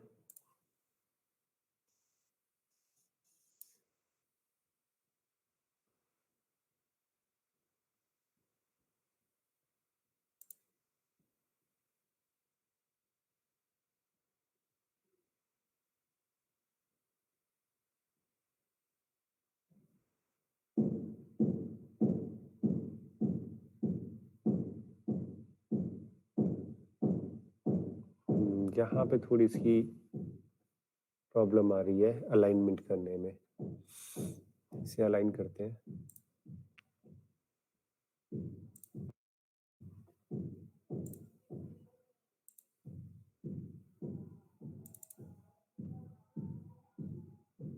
फोर 89, 597, 259, 259, ये ठीक है। 259, विजिबिलिटी भी ठीक है।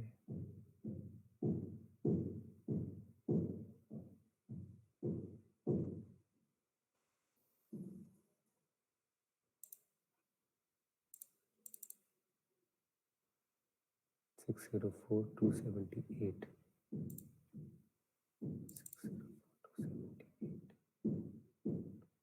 278, ठीक है।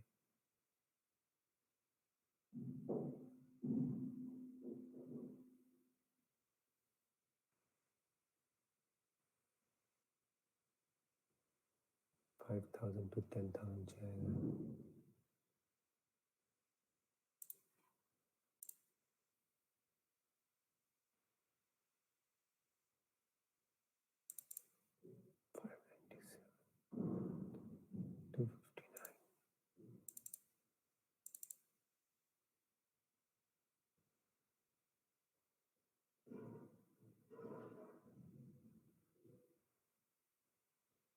ये भी ठीक है। प्रॉब्लम कहाँ आ रही है इन दोनों में?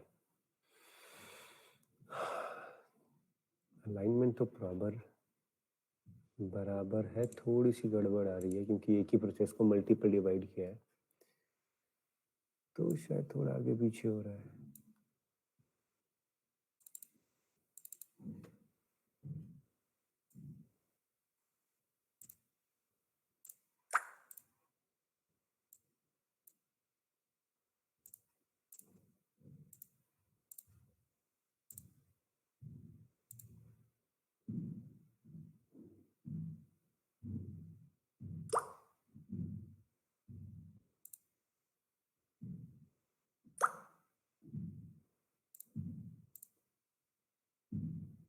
गड़बड़ क्या आ रही है?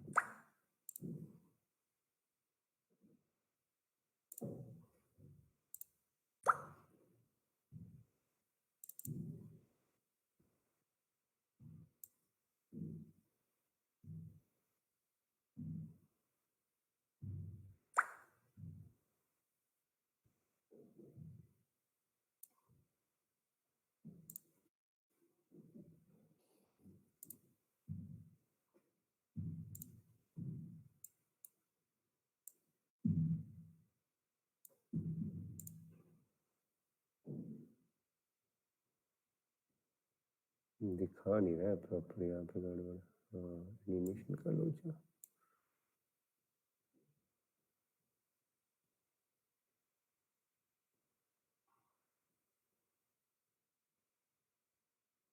थोड़ा सा डिले है दोनों में ही।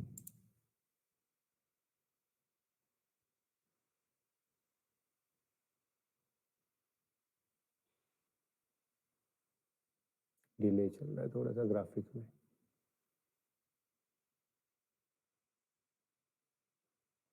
हम्म।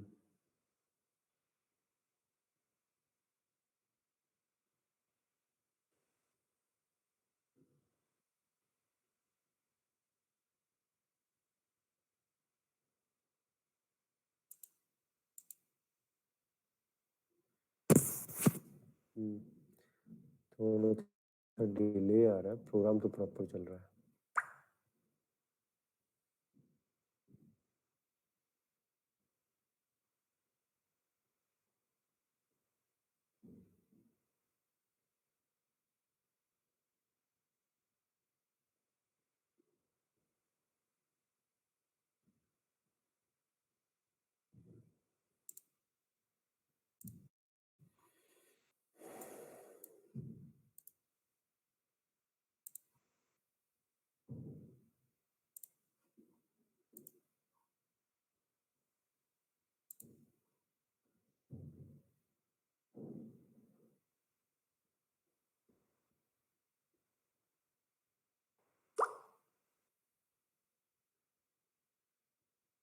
यहीं पे थोड़ा प्रोग्रामिंग में वो डिले डाल रहा है, हैंग हो रहा है थोड़ा सिस्टम।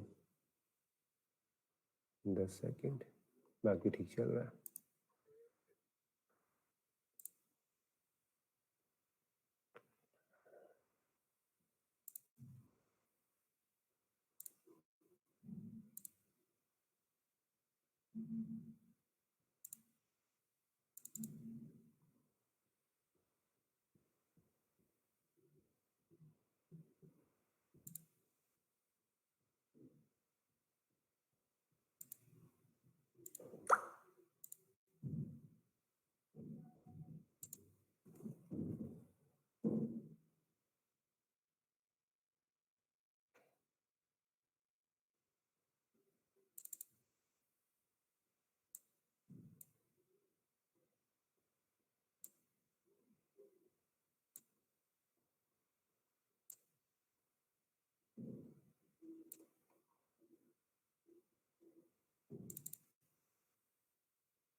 थोड़ा सा बिट का प्रॉब्लम आ रहा है, बाकी सब ठीक चल रहा है क्योंकि मैंने एक ही में डिवाइड कर दिया ये, अदरवाइज इसके लिए अलग अलग से सिस्टम रहेगा।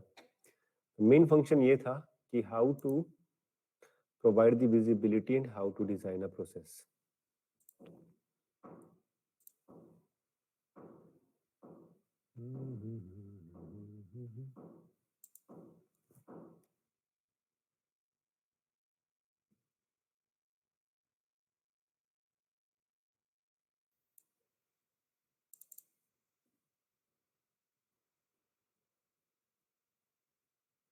सेवन 56 259।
अब ठीक है।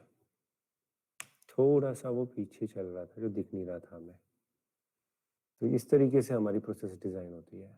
कोई भी प्रोसेस है, ये तो बहुत वेग एक रफ सा प्रोसेस बनाया है और बहुत डिटेल में जाता है। ये पता नहीं क्यों अटक रहा है, बार बार हैंग हो रहा है सिस्टम, रन टाइम हैंग हो रहा है।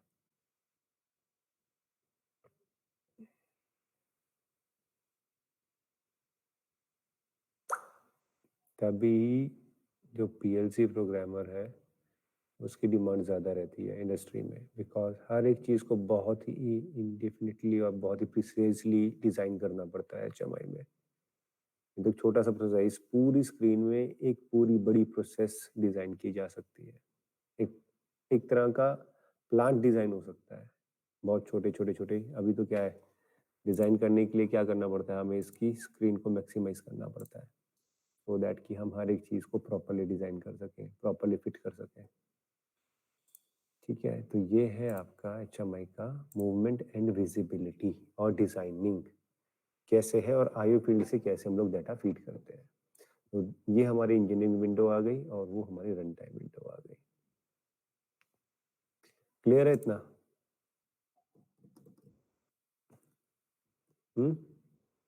Yes sir. कोई डाउट है अभी इसमें तो बताओ, विजिबिलिटी एंड मूवमेंट में। अगर हम लोग डायगोनल मूवमेंट लेते हैं, suppose suppose suppose add new animation, direct movement पे आते हैं हम लोग। सपोज अभी इसमें बोल रहा है कि ऑलरेडी एग्जिस्ट है, ठीक है, ये मैं चेंज कर दिया यहाँ पे, तो अब आ गया direct movement.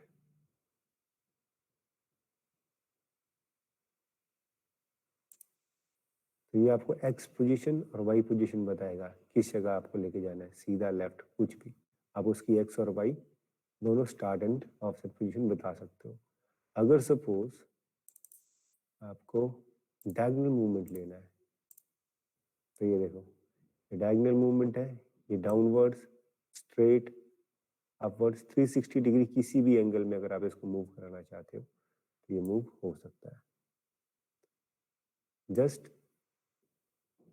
Pick and rotate, जिस जगह पे भी आपको इसे मूव कराना है। ठीक है, तो ये सारा का सारा फंक्शन है हमारे पास। वर्टिकल भी हो जाएगा, ठीक है, हॉरिजॉन्टल भी हो जाएगा, अपवर्ड्स भी हो जाएगा वर्टिकल में, और डाउनवर्ड्स भी हो जाएगा, बैकवर्ड भी हो जाएगा डायगोनल में, और हॉरिजॉन्टल वर्टिकल में भी बस upward downwards backward and forward दोनों तरफ रहता है। ठीक है, तो ये है हमारा सिस्टम। कौन सी लगी हुई है इस पे, हॉरिजॉन्टल मूवमेंट ही है, शुगर है, चेंजेस नहीं हुए। तो फाइनल है ये हमारा मूवमेंट। टाइम कंज्यूमिंग है। ओहो, बॉटल डिलीट कर दी क्या मैंने?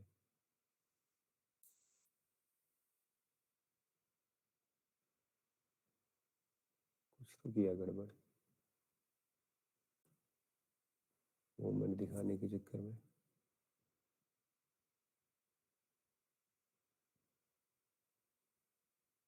मूवमेंट हटा दी थी। हाँ, वो इसकी मूवमेंट हटा दी थी। ठीक है, तो ये है हमारा मूवमेंट एंड विजिबिलिटी। ये बहुत इंपॉर्टेंट होता है। अभी यहाँ पे आप स्टार्टिंग में विजिबिलिटी दिखा रहे हो, तो इसे भी आप सिलेक्ट कर सकते हो कि आपको कब विजिबल करना है। ठीक है, तो डिजाइनिंग प्रोसेस ऐसे ही डिजाइन होगी।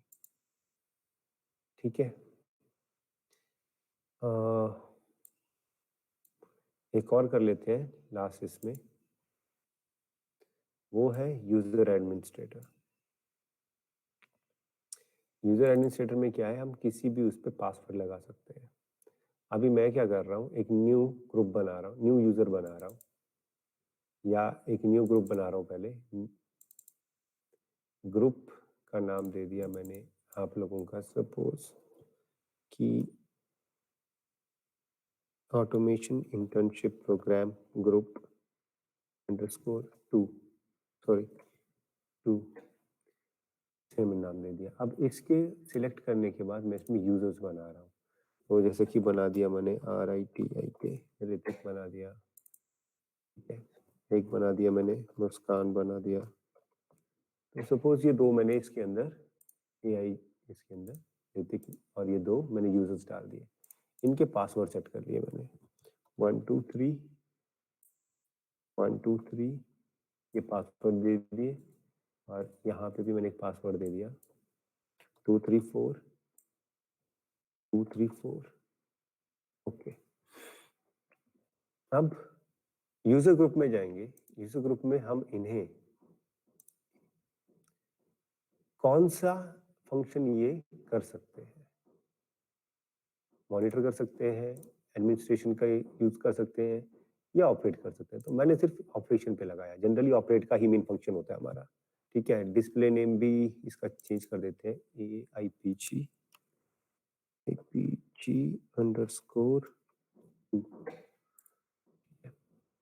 तो ऑपरेट का फंक्शन दिया कि ऑपरेट के टाइम पे ये पासवर्ड जनरेट करे, ठीक है। अब ये ऑपरेट कहाँ यूज किया जाएगा, जनरली यूज होता है स्विचेस पे या बटन्स पे। तो अभी मैं स्टार्ट स्विच पे जा रहा हूँ, प्रॉपर्टी पे गया, प्रॉपर्टीज में जनरल में नहीं सॉरी सिक्योरिटी में, और सिक्योरिटी में ऑथराइजेशन दे दी मैंने, ऑथराइजेशन दे दी ऑपरेट की और सिलेक्ट। ओके, इस पे भी दे दिया प्रॉपर्टीज, ऑथराइजेशन दे दी मैंने खाली ऑपरेट की। ऑपरेट के टाइम पे ये पासवर्ड जनरेट करेंगे। सेव किया, सिमुलेट किया। तो अब मुझे इसका टाइम बाउंड चेंज करने के लिए, क्योंकि ये टाइम के ऊपर है तो टाइम क्रिटिकल है, टाइम बेस्ड है, तो ये पासवर्ड जनरेट करेगा। तो यहाँ पे जब तक आप यूजर का पासवर्ड नहीं डालोगे तब तक आप कोई भी फंक्शन यूज नहीं कर सकते। 1 2 3 enter. Okay, now I have the accessibility. अब मेरे पास एक्सेसिबिलिटी है, ठीक है। अब मैं किसी भी चीज को चला सकता हूँ, मेरे पास दोनों तरफ की एक्सेसिबिलिटी है, ठीक है। रन टाइम स्टॉप कर दिया। हालांकि इसमें एक लॉग ऑफ का बटन बनता है, वो अभी हमने बनाया नहीं। बटन बनाना है, इवेंट्स में जाके इन्वर्ट बिट का टैग लॉग ऑफ का ऑप्शन लगा दोगे, जैसे कि ये लगा दिया।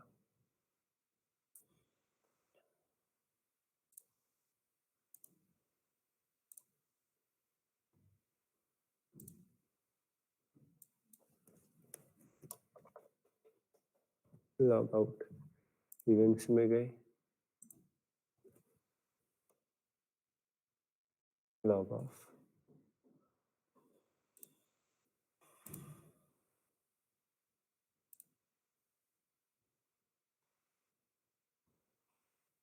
तो अब ये डिमांड कर रहा है पासवर्ड की,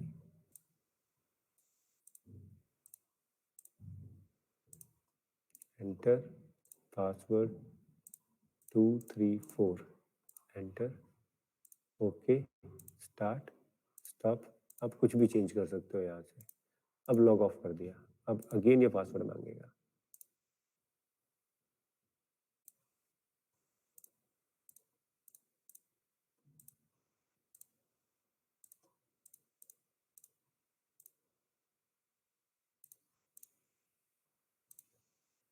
जहाँ पे भी टाइम क्रिटिकल फंक्शंस होते हैं हमारे पास, या किसी भी पर्सन को आप एक लिमिटेड एक्सेस देना चाहते हो, तो इस तरीके से पासवर्ड प्रोटेक्टेड कर सकते हो, ठीक है। और कौन लॉगिन हुआ है, कौन लॉगिन नहीं हुआ है, उसके लिए आप एक स्क्रीन ऐड कर लो।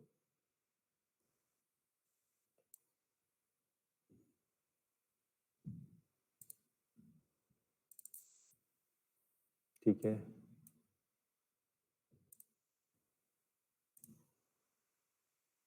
और आपको कुछ नहीं करना है, यहाँ से कंट्रोल्स में जाके यूजर एडमिन का सिर्फ ऑप्शन क्रिएट करना है।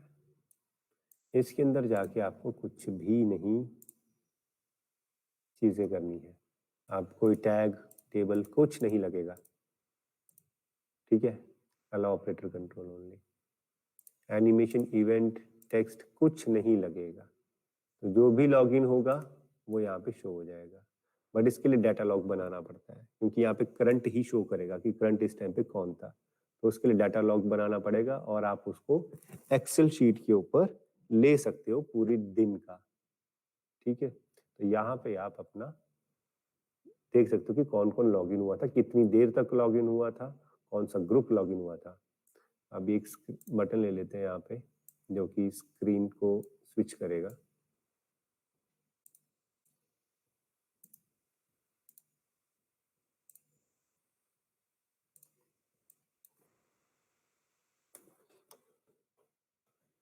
Home, events, click, activate, screen, screen हमारी रूट स्क्रीन में जाएगा। ओके, और अभी रूट स्क्रीन पे आ जाते हैं। यहाँ पे भी एक बटन ले लेते हैं,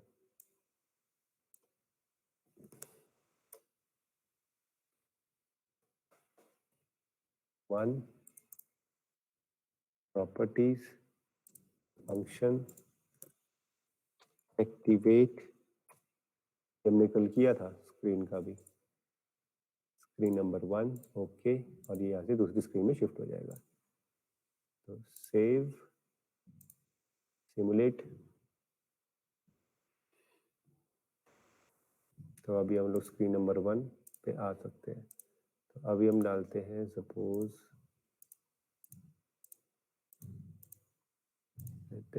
password 1 2 3, inter. Okay, start, stop.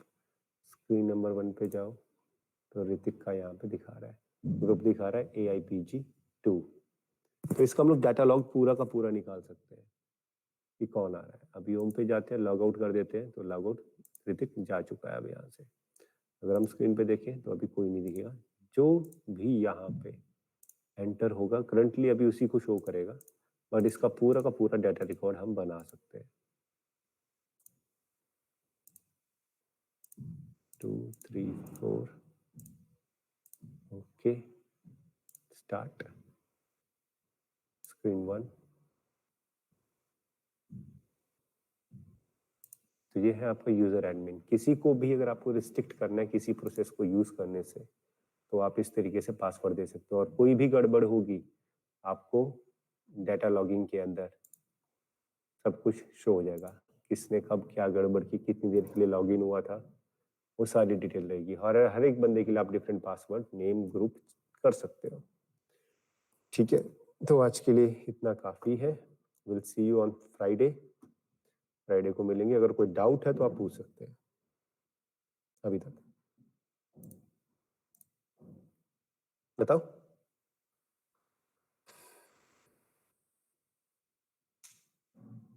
Hello, कोई डाउट है तो पूछ सकते हैं अभी। सही है, ठीक है, okay, see you on Friday, take care, bye bye.